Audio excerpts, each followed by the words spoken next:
count a number of different sites. So there was a call for sites in 2014. There was an active, what we call an actively identified number of sites that were searched using OS plans and other survey methods to come up with a body of sites that we would take through the HELAR process. That ended up with effectively 3 categorisations of sites, so discounted, which is effectively the sieving process we talked about yesterday.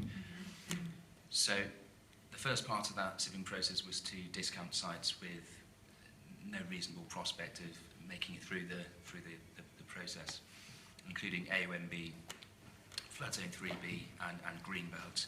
We also discounted isolated sites in the countryside as well.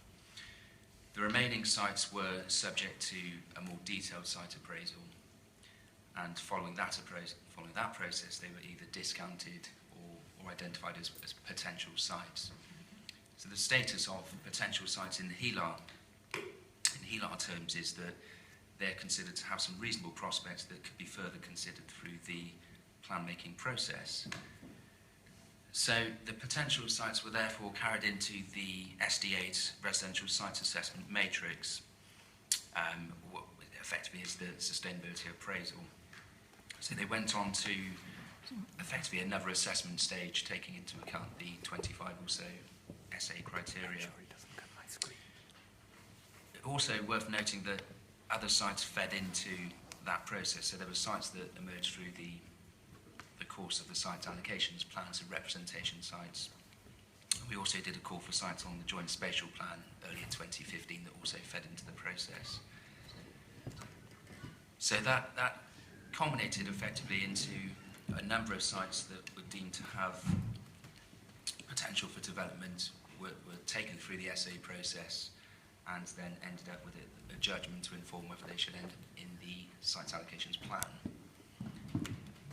So all of the sites that are in the site allocations plan effectively came through that process.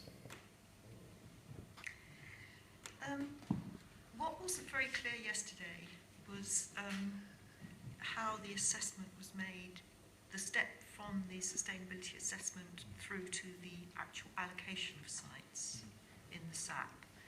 So I think what was highlighted from the discussion yesterday was there were sites that performed equally well in the sustainability assessment, and sometimes sites appeared to perform better on the red, amber, green ratings. I think what happened between the sustainability assessment and the allocations to determine which of the sites which were similarly assessed in the sustainability assessment should be left out? I can answer that one perhaps a bit more generally in terms of rather than referencing specific sites. I mean, the process of that, the SD8 process involved looking across a number of, bearing in mind these were already sites that were deemed in the main to have development potential through the HELAR. So the process again looked at those 25 criteria, and largely it comes down to a judgment about the individual site and the merits of individual sites. It's not really, the judgment isn't really explained. It's not.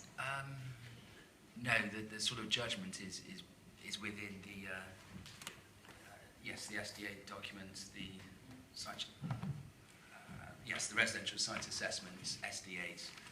So within that document, you can see all of the assessment criteria. All the objectives, the assessment criteria with all the objectives, and we heard that's right, and the result of the assessment. The result of the assessment section of that document is basically just gives an overall conclusion of each of the sites. Yes, it doesn't really give the reasons for that conclusion.